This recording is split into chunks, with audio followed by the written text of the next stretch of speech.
Paz do Senhor. Amém. Rapidamente, João capítulo 17.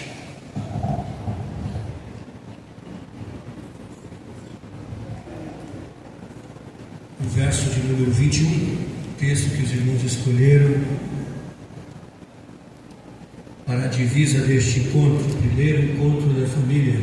Evangelho de João, capítulo 17, verso 21. A fim de que todos sejam um, e como és tu, ó Pai, em mim, e eu em ti, também sejam eles em nós, para que o mundo creia que tu me enviaste. Podeis assentar, amados.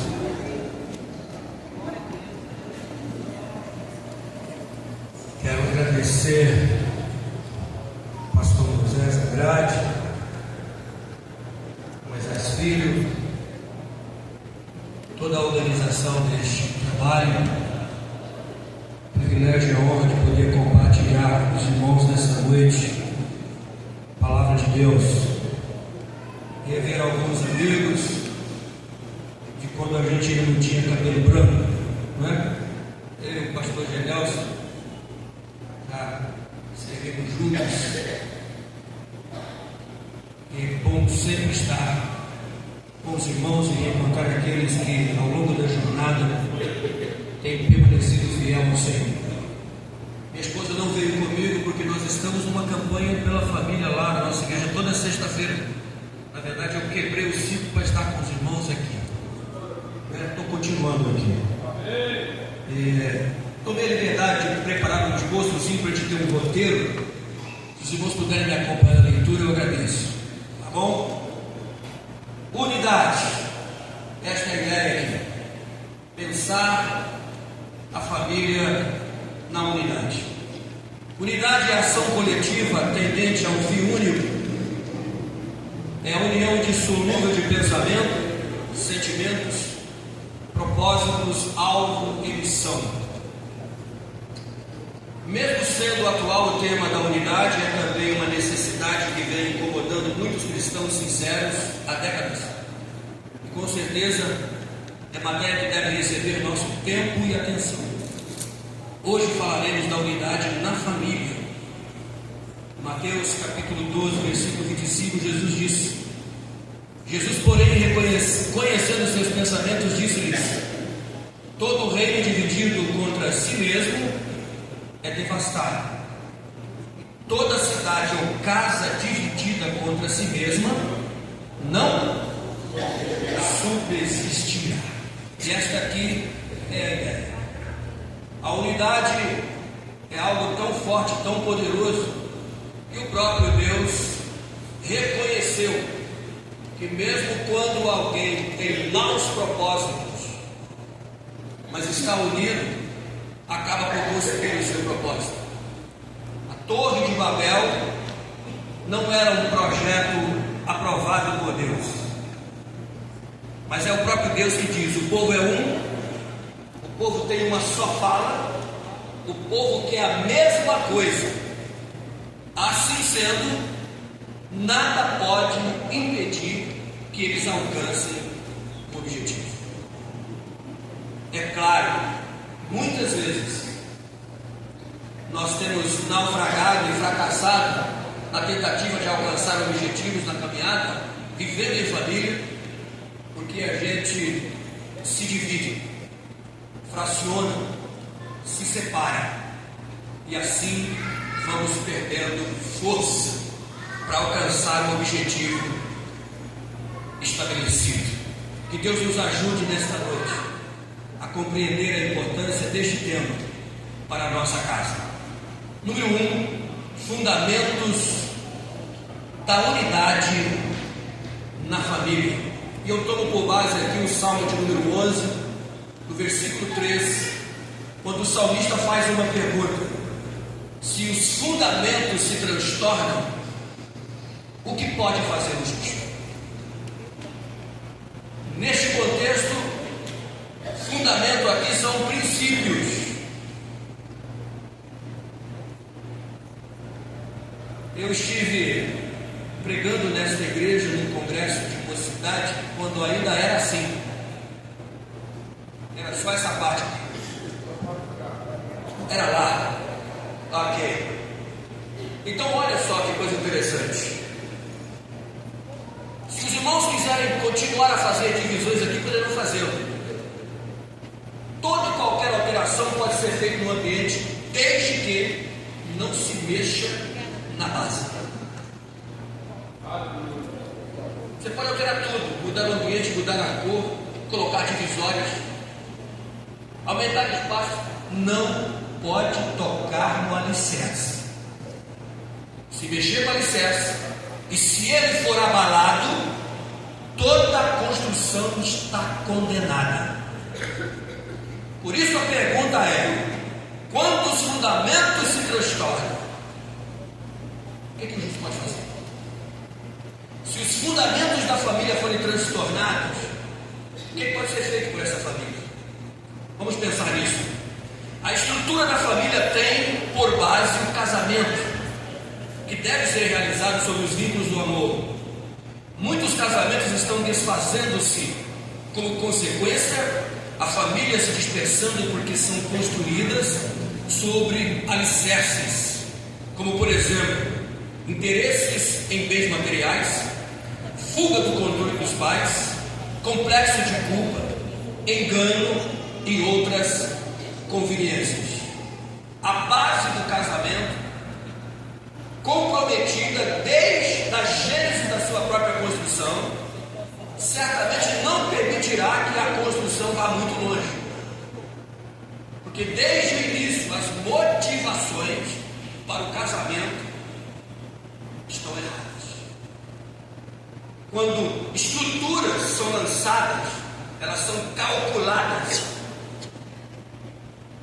Por isso engenharia, por isso arquitetura, para as coisas serem feitas de forma pensada e metódica, com começo e fim. Nós somos de uma geração que testemunhou e ainda testemunha, pela graça de Deus, casamentos sólidos. Mas isso é estatística. O percentual de divórcio entre os evangélicos está no mesmo nível dos que não conhecem a Cristo. Estranhamente, durante a pandemia, aqueles que se casaram para ficar juntos se separaram porque ficaram juntos demais. Pandemia acelerou e jogou lá para cima os índices de separação, inclusive entre os crentes, porque os que se casaram para ficar juntos se separaram porque ficaram juntos demais. Tem alguma coisa errada, não é no telhado, mas no tudo. Por isso nós vamos pensar nisso aqui. Há duas formas de se construir. Jesus disse isso quando terminou de falar no Sermão do Monte: na rocha e na areia. Onde é mais fácil construir? Quando alguém está construindo na areia e o outro na rocha, ele vai estar terminando as sapatas e o outro já está pintando a casa. Mas o detalhe importante desse sermão é o seguinte: o vento sopra e a água sobe tanto para quem está na rocha como para quem está na areia. E aí está a questão: qual é a casa que fica de pé?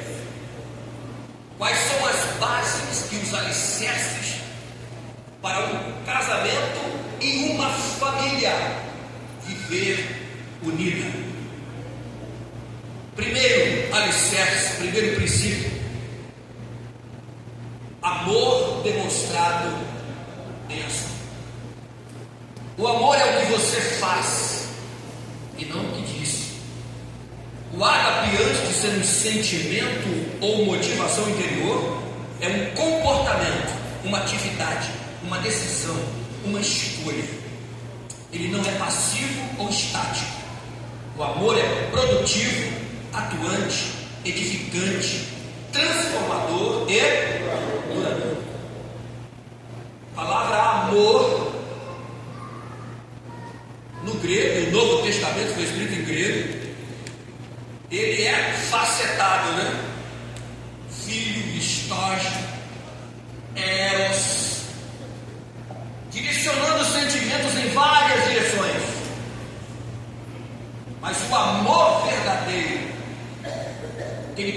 doa, aquele que se entrega, aquele que o faz sem interesse, é ágape.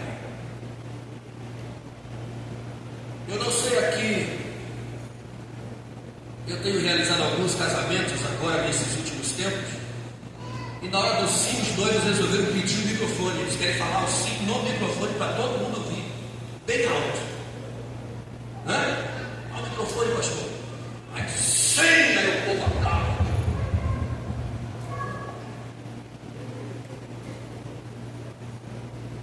Mas algum tempo depois, acabou o amor, pastor. Eu estava enganado, eu não amava tanto assim. O amor não é o que você diz, amor é o que você faz. Uma família só pode permanecer unida se vai falar tanto em amor e praticar amor, e viver amor, e se comportar como quem ama, e decidir como quem ama. Este ano, em dezembro, agora eu vou fazer 35 anos de casado. Casei muito jovem, casei com 21 anos. Todo dia eu tenho que levantar e dizer: eu decido continuar casado com você, meu filho. O arroz está mais salgado hoje, feijão está sem sal, você não vai estar muito feliz hoje, porque, irmãos, o grande problema é que essa ideia romântica da vida a dois, que os jovens que estão aqui nesta noite e pretendem casar saibam que viver casado é desafiador, porque viver casado é tomar a decisão de renunciar em favor do cônjuge. Pastor Juninho, quando fazia casamento, ele dizia assim: quando um subir, o outro desce. O que ele está querendo dizer? Quando ficar nervoso, o outro tem que ficar calmo. As vicissitudes, as diferenças de opinião, a descoberta de que nós somos radicalmente diferentes do outro, em determinadas opiniões e posições e gostos. Que desafio tremendo! O que é que mantém esse casamento unido, para depois manter os filhos unidos? Porque quando o casamento racha, filhos de casamentos divorciados tendem a se divorciar também quando casam. Isso também está aqui. Então, o princípio do amor demonstrado em ação. Aconteça o que acontecer, nós somos juntos e venceremos juntos, nos doando, nos entregando e trabalhando para que a nossa família seja vencedora em Cristo Jesus. Aceitação em lugar de rejeição. Aceitação é a base para o relacionamento saudável. Só haverá unidade na família se houver aceitação mútua entre os cônjuges. Cada indivíduo tem a sua personalidade. Ninguém é igual a ninguém. Não se deve querer nem trabalhar para que as pessoas se tornem iguais a nós. O interessante é haver unidade na diversidade. Bom, meus amados, aceitação é base para o relacionamento. Uma das coisas que tem estremecido os alicerces da unidade na família é esta tentativa tola de enquadrar as pessoas ao nosso gosto. Como nós somos diferentes. Esse é o grande mistério, né, que envolve a família. A minha família é uma família pequena, eu só tenho 2 filhos. Mas fica claro que cada um tem uma personalidade completamente diferente do outro. Antigamente as famílias eram bem grandes. Eu tenho, por exemplo, na nossa igreja uma família de 21 irmãos, mesmo pai e mesma mãe. Família Messias. Tem uma outra família de 15 irmãos, a outra de 12. Antigamente era assim. Todos estes filhos são completamente diferentes uns dos outros. Olha aqui, ó. Olha para cá. Tem algum igual? Posso tirar um? Caiu aqui no chão. A gente respeita a diferença. Eu, introspectivo, se eu puder entrar e sair de um lugar sem ninguém me ver, eu faço isso. Não gosto de holofote, não gosto de aparecer, não gosto de evidência, não gosto de cor que me destaque. É da minha natureza. Casei com uma esposa que é difícil ela estar no lugar e ninguém perceber que ela está lá. E a esposa é do tipo alegre. Aqui estão alguns irmãos que cresceram com a gente lá, Senhor da glória. Depois dos primeiros 20 minutos que ela estiver com você, acabou, meu. É muita alegria, voz alta, né? A família toda, quando a gente está lá, meu Senhor, fala, Jesus tem misericórdia. Não, é muita alegria, fala alto, todo mundo é eufórico, é uma efusão tremenda. Irmãos, isso faz parte da personalidade deles. O que aconteceu? Eu tímido, super tímido, caso com essa abençoada. O que aconteceu? Ela me tirou desse exagerado jeito de timidez, porque com a alegria dela, ela foi me influenciando de alguma maneira, e eu fui aprendendo a sorrir um pouquinho de vez em quando. Aleluia! Ela fala assim para mim: olha, quando eu casei com você, eu preciso ver seus dentes. Você não ria de jeito nenhum. Olha a contribuição que ela trouxe para mim. Por isso a diferença. E ao mesmo tempo, com a minha timidez, e ao longo desses 35 anos, sem forçação de barra, ela também foi desacelerando. Então ela traz para mim mais alegria, me tira um pouco de tempo dessa casca do caramujo, e eu vou trazendo um pouquinho de mais devagar. Entendeu? A diferença e a importância. E a gente vai contribuindo um com o outro, e a gente vai crescendo junto para a glória do nome do Senhor. Vamos continuar orando, e naquilo que nós entendemos que é preciso que mude e a gente não pode fazer, a gente ora, porque oração na família tem poder. Amém, meus irmãos? Glória a Jesus. Aceitação está na base do relacionamento. 2.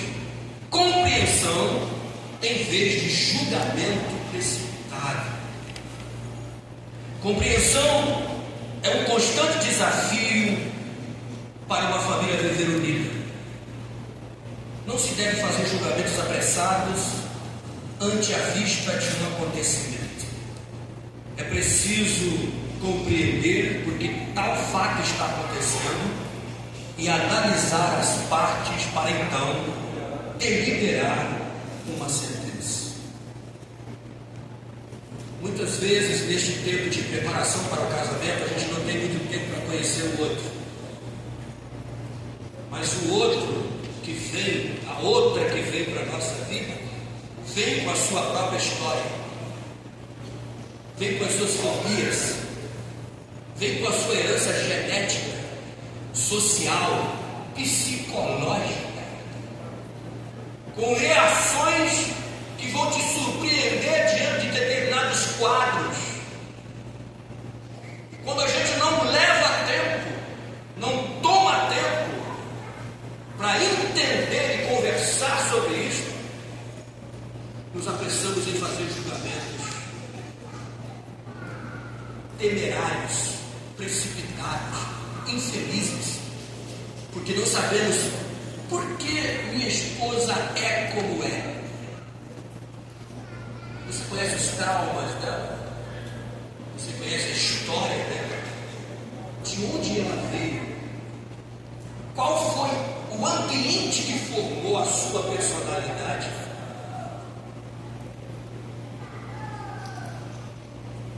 Que desafio é viver a dois, meus amigos?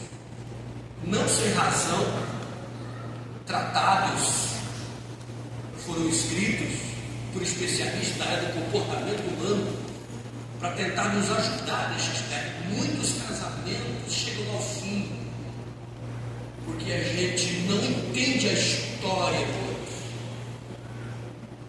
não compreende isso. E nós precisamos. Não existe casamento perfeito, existe casamento feliz. Pegue a genealogia de Jesus e descobre quem está lá. Leia Mateus 1. Porque lendo Bíblia, você fala, só tem santo aqui, né? A Santa Raabe está lá. A Santa Tamar está lá. Se Jesus veio de uma família tão torta humanamente para ser o santo dos santos, não importa de onde nós viemos. Se a palavra de Deus encontrar lugar em nós, nós vamos ser vencedores. Agora eu preciso cuidar do meu cônjuge. Eu preciso cuidar dos meus filhos. Sobretudo procurando compreender suas origens.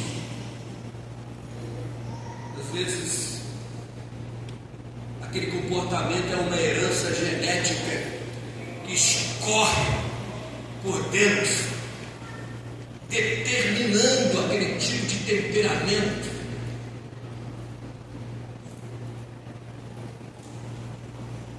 Quantos estão lutando hoje com a depressão do casamento? E às vezes procura-se justificativas.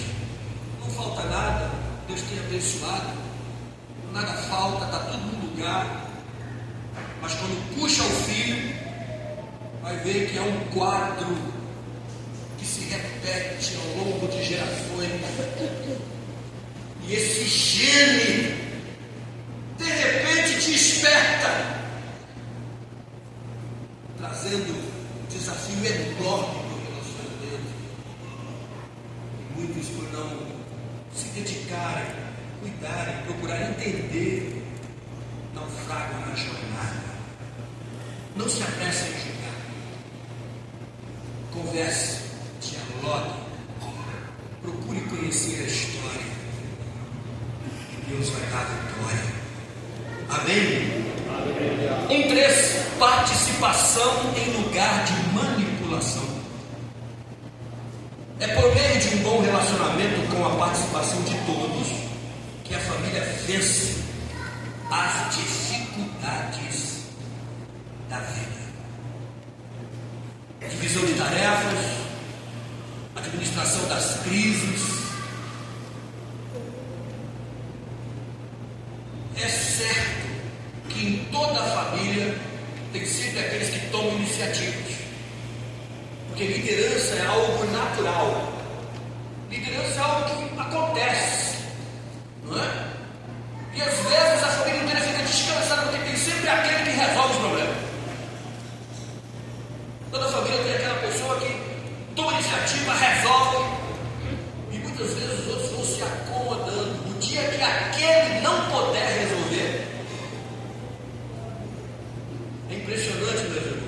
Eu fui inaugurar uma das nossas igrejas da missão lá no interior do Vale do Jequitinhonha. Pensa num lugar deserto, uma comunidadezinha assim, uma cidade de Comercinho, 1050 quilômetros daqui até a cidade, depois Matagal adentro. E quando chegamos lá na comunidade para inaugurar a pregação que o missionário tinha construído, ele me disse: olha, pastor, as crianças não vão poder estar, porque senão vai ser difícil fazer o culto. Eu disse: mas como é que nós vamos inaugurar uma congregação na missão sem as crianças?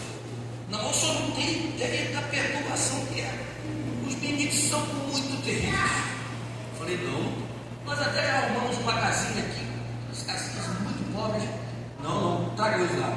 Faz o seguinte, tragam agora e coloque eles lá e deixa eu dar uma olhada neles, eles lá no grupinho. E aí, trouxeram 35 crianças, tudo pezinho no chão, aquelas roupinhas muito rotas, né? E eu disse, coloca eles lá no lugar, vira os bancos para eles aí, a gente fica em pé, eles têm que estar acomodados, senão aí que não vai funcionar mesmo.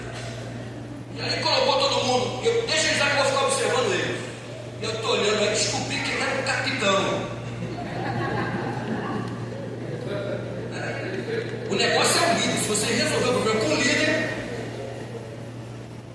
estou olhando, mas ele levantava, ele dava falta, ele mexia, quando ele falava com ele, discutia, quando eu falei, aqui, eu quero conversar com aqui, tira ele lá. Levei lá fora e falei para ele assim, olha, estou precisando da sua ajuda. Está precisando da minha ajuda, pastor? Você vai me ajudar? Vou. O que o senhor quer? Nós vamos ter que começar o culto. E eu vou pedir a você para ser o líder daquele departamento lá. Você vai manter eles no controle para mim. Aleluia! E depois do culto nós vamos conversar. Deixa eu ver. Eu vou te dar R$1. Irmãos, ele olhou para mim e falou assim, não dá para ser 2 não? Você imagina? Depois eu descobri porque ele falou porque 2 não. Lá tinha uma igreja católica, tem uma igreja católica que tem internet via rádio. E o padre cobra R$2 por 1 hora para os meninos para ficar na internet. Eu falei, não dá para ser 2? Está fechado. Ele pegou uma pipa lá, falou aqui para vocês, calado todo mundo. O culto foi uma bênção. Fizemos o culto, 35 crianças cantaram. A família é assim também. Toda a família tem o pai, tem a mãe, tem um dos filhos que é o líder, ou a líder. É natural, isso desperta. É normal. Mas aqui está a armadilha. Quando a gente descansa e deixa tudo para aquele, uma hora as coisas não funcionam, porque ele também é humano. Ele também um dia vai embora, ele também adoece, ele também esquece, ele também tem limites. Por isso, nós precisamos participar, ser participante. E aqueles que lideram precisam compartilhar mais da missão da família. Desde pequeno, todo mundo cooperando e ajudando. E aí, nós teremos uma família que vai crescendo unida e coparticipantes de tudo que acontece, sendo assim uma família mais forte. Amém? 1/4. Restabelecendo a comunicação. Um dos problemas que tem afetado a unidade da família é falta de comunicação ou comunicação ruim. A comunicação é como uma via de mão dupla. O diálogo deve ser a base da comunicação franca e aberta. Algo que podemos fazer para restabelecer a comunicação em família é restaurar a mesa da família. É ao redor da mesa que valores éticos e morais são aprendidos. Provérbios 15. A palavra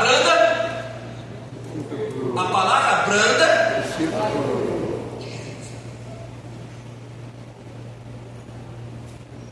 precisamos nos comunicar melhor. E nós estamos meio que sem falar dentro de casa. É sabido que nós já estamos falando pelo WhatsApp dentro de casa.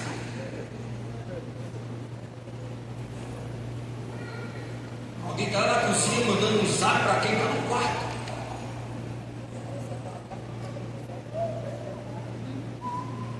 Na oração do Pai Nosso, Jesus fala da mesa, quando diz o pão nosso de cada dia.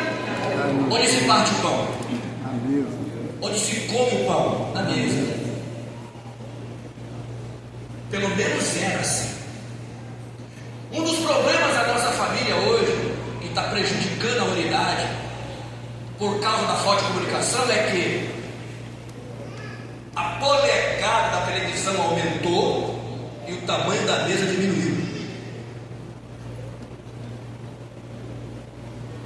De novo, olha como é que é importante memórias. Lá eu sou paranaense, fui criado e nasci no campo missionário, região do Mato Grosso, quando o mato era grosso, na década de 60, 70. Com a morte do meu pai na Bolívia, nós retornamos para o Paraná. Mas eu ia para os sítios dos meus avós, e nas férias todos os demais primos iam. Então os irmãos imaginam, tinha que ser um sítio mesmo para aturar aquela turma toda, aquelas 12, 15 meninos e meninas. Mas eu não me esqueço da hora do almoço e da hora do jantar. Podia estar onde tivesse, vai vestir uma camisa, porque não podia sentar na mesa sem camisa não. Vai vestir uma camisa, e meu avô sentava lá na cabeceira, e aquela meninada na mesa. Tinha um primo que era terrível, ele sempre inventava uma história para roubar o bife. Olha o ratinho. Esta ambiência familiar no entorno da mesa, quem tem essa memória? Nesse mundo doido e corrido que a gente tem hoje, lá em casa, para a gente orar junto, nós tivemos que combinar o seguinte: durante o dia não dá, porque cada um tem um horário diferente quando chega, quando sai. Então, como ninguém dorme antes de meia-noite, nós vamos orar juntos antes de dormir. Então, todo mundo no quarto do papai. Porque pelo menos uma vez por dia a gente tem que orar. É na mesa que a gente dialoga, conversa, fala de coisas boas, conta histórias, e vai se criando memórias e aprendendo-se a viver ética e responsavelmente. Toda família tem uma mesa, grande, pequena, redonda, quadrada, mas tem que ter pelo menos uma mesa. E nós temos que voltar à mesa, voltar a conversar olhando nos olhos. Esse negócio de cada um pegar seu prato, e um vai para o quarto, para o laptop, o outro vai para a televisão na sala, está destruindo a família que não conversa mais. Nossos filhos se tornam estranhos a nós. Nos surpreende lá na frente com decisões que você jamais imaginou que ele podia tomar ou escolher. Por quê? Porque faltou boa comunicação, tempo para conversar, tempo para dialogar. Agora ficou melhor para mim, meus filhos já estão maduros, mas eu já fui até às 3 da manhã com eles adolescentes, conversando, batendo papo. Vamos conversar, o caminho é esse aqui. Amados, a gente perde de 1000 a 0, porque quando eles começam a estudar, passam o dia inteiro na escola. Quando voltam, cansadinhos, vão tomar banho e dormir. Quando acordam, vão fazer tarefa. Você conversa quando? Quando que você dialoga com o seu filho? Quando você dialoga com o seu neto? Esse é o desafio que está posto. Quando marido e mulher não conversam, não tem tempo para dialogar, não caiam, especialmente obreiros, não caiam nessa armadilha de colocar a igreja à frente da sua casa, porque ao final só quem fica com você é a tua casa. Escute, obreiros, a igreja, Deus nos deu o privilégio de servi-la, de servir a igreja, servir a noiva de Cristo, mas só quem vai com você até o fim é a tua família. Então, quando você só fala de igreja, o assunto é só igreja, é o problema da mocidade, é o problema das irmãs, é o problema do ministério, é o problema da tesouraria, é o problema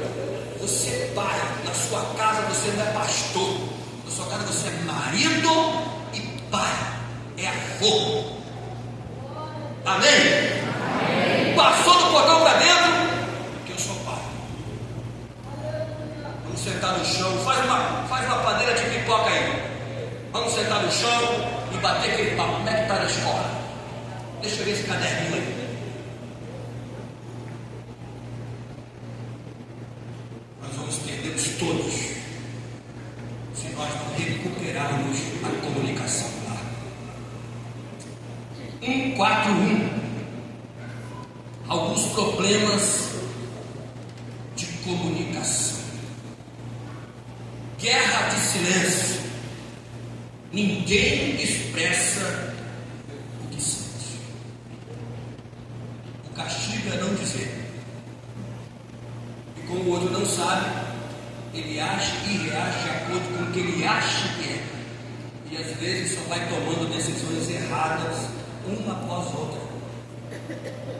Porque o que há é o silêncio sepulcral. Na família, irmãos, no ambiente familiar, não existe temas intocáveis. Família tem que ter uma relação aberta e uma comunicação aberta para falar do que for preciso.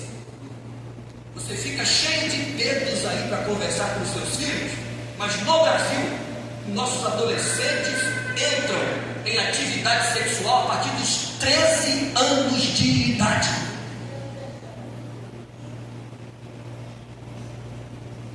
Ou a gente assume o desafio de sentar e conversar para orientar a luz da palavra, ou nós vamos perder todos. Quantos desses jovens que estão cantando hoje nos nossos cultos, nos departamentos, estão escravos da pornografia, os pais não sabem? Esses dias fui surpreendido por um pai de uma igreja que me procurou, e a surpresa ainda maior foi por causa da filha, porque a menina pensa numa menina que não abre a boca. Eu acho que se eu ouvi a voz dela alguma vez, eu não me lembro quando, e ele desesperado me ligou, preciso falar com o senhor, não sei o que fazer. Fomos para a igreja, chegou lá, a menininha, 12 anos, super introspectiva. Ele resolveu olhar o telefoninho dela, mandando nudes para um cidadão casado. Ou você assume esse desafio, pai, mãe, ou vamos perdê-los todos. Porque eles estão com o computador na mão, com internet, banda larga, que você paga, sendo destruídos por falta de acompanhamento, de comunicação, de abertura para ensinar o que é certo. Silêncio não é arma de vitória para ninguém na família. Falando sozinho, um fala e o outro. E é óbvio que duas pessoas falam ao mesmo tempo, ninguém vai entender nada. Mas a ideia aqui é que quando um terminar o discurso, o outro tem o direito à fala. Amém? Amém. A comunicação, ela só é comunicação se for uma via de mão dupla. Dando sermão, quem comunica sempre acha que está. Às vezes a gente fica cheio de razão.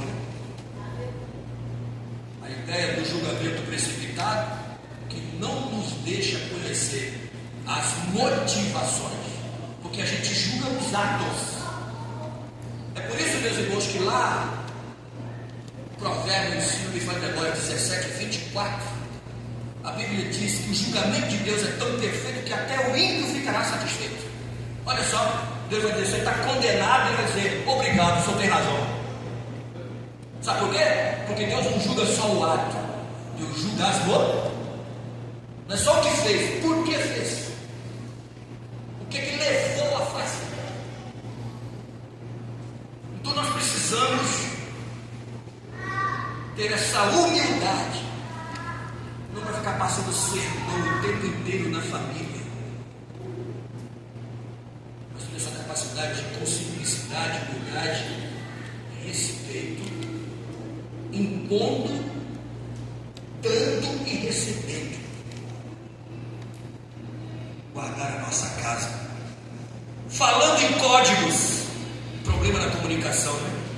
Ninguém se comunica diretamente.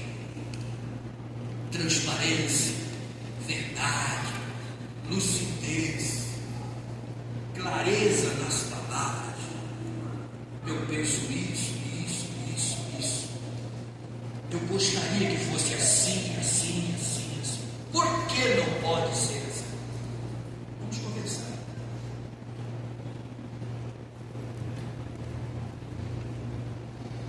Brigas infindáveis só abrem a boca para discutir. Lembrem-se, quem grita não comunica nada. É conversando que a gente se entende. Amém? Outro índice terrível, meus irmãos, que deve nos entristecer, nos preocupar e nos envergonhar: a agressão doméstica entre crentes também é alarmante. O que tem de crentes com medida protetora não é brincadeira. Violência doméstica, agressividade, algo impensável contra quem quer que seja, quanto mais em se tratando de esposa, filhos. Nós não podemos nos permitir crescer a este nível. Que o Senhor nos guarde, porque quando isso acontece, rompe-se todas as fronteiras, os limites, e é muito difícil recuperar a unidade da família, o respeito, o amor. Que o Senhor nos dê sabedoria, santidade e temor para nós conduzirmos a nossa casa com autoridade, não autoritarismo. Que a nossa família, os nossos filhos. Eu tive, quando aluno de teologia, o privilégio de estudar com o Russell Shedd, pastor Shedd, da Bíblia Shedd. E um dos livros que ele escreveu, ele deu para a filha fazer a apresentação. E eu fiquei impressionado. A filha dele escreveu: eu só sei que meu pai é pecador porque a Bíblia assim o diz. Que testemunho, irmãos! Que testemunho de um filho, de uma filha.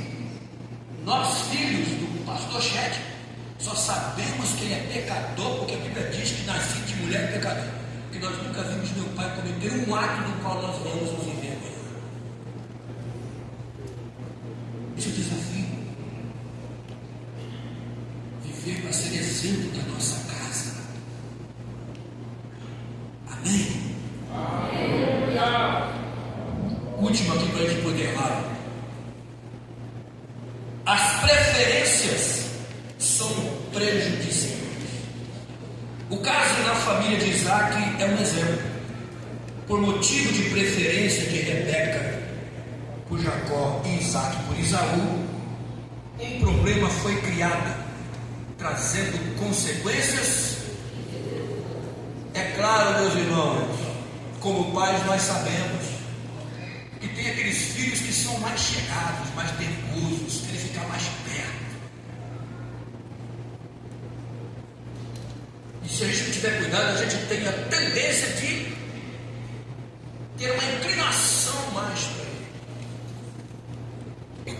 Um dia um filho de uma das famílias da nossa igreja me chamou e falou assim: pastor, eu queria saber, entender. Nós somos vários irmãos. E o meu irmão que dá mais trabalho parece que é aquele que meu pai mais gosta dele. Porque meu pai só pergunta: fulano, você viu fulano? Fulano chegou da escola? A gente está lá fazendo tudo direitinho.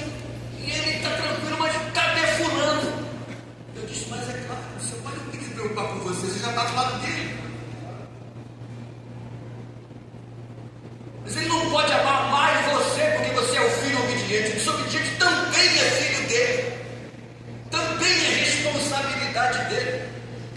Ele também tem que cuidar deles. Você tem que entender a preocupação do seu pai e não julgá-lo por isso. Quando você for pai, você vai entender. Só quando chegar lá. Antes não adianta. Nós estamos vivendo um problema agora. Assistindo todo o jornal. Quais as consequências daquilo lá? Uma mulher um dia foi mandada embora com um pedaço de pão e um canto d'água. Qual é o nome do filho dela? Ismael. E o que ficou quem era? Está lá, ó. Os filhos de Ismael querem acabar com Isaac até hoje. Você já leu o livro de Obadias?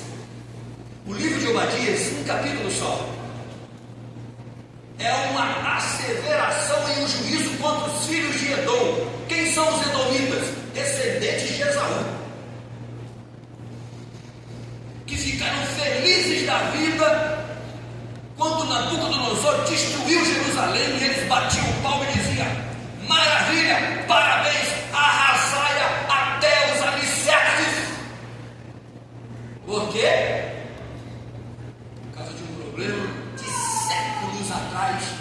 Uma descendência inteira foi dizimada como nação porque alguém administrou mal.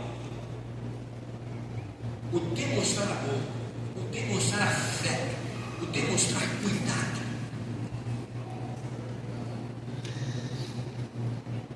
Quando um filho percebe que é mais amado do que o outro,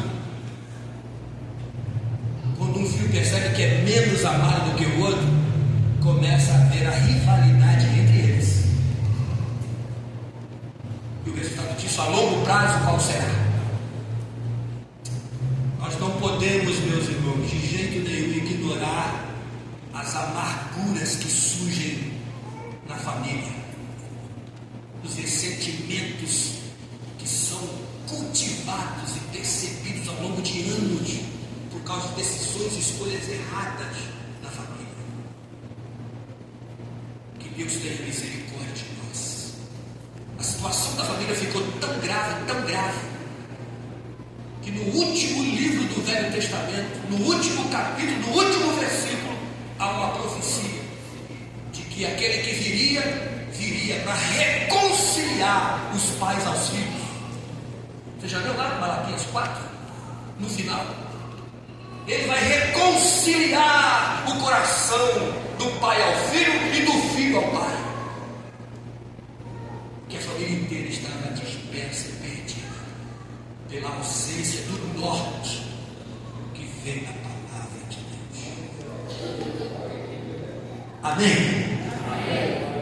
Como eu fui orientado que existe um segundo tempo, e tem um ofertório agora, e agora, Moisés, eu queria apenas fazer uma leitura aqui com vocês.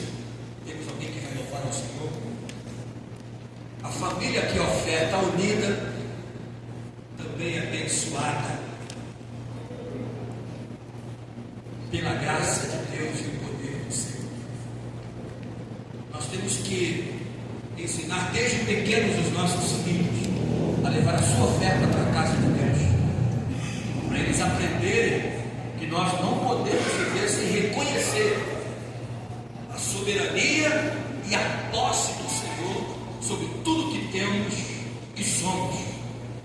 O apóstolo Paulo termina a sua epístola aos Filipenses, no capítulo 4, falando da oferta que recebeu dos irmãos de Filipe, quando estava preso em Roma.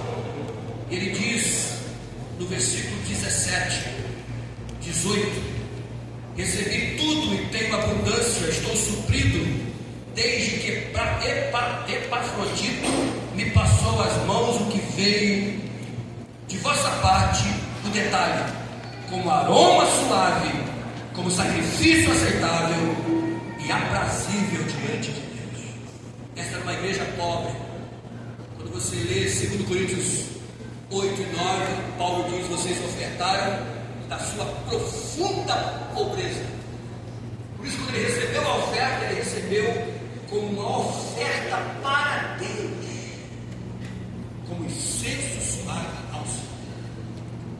Irmão, sabe por que foi que Jesus pegou o chicote e bateu naquela gente que vendia as cabras, as ovelhas, os pombos?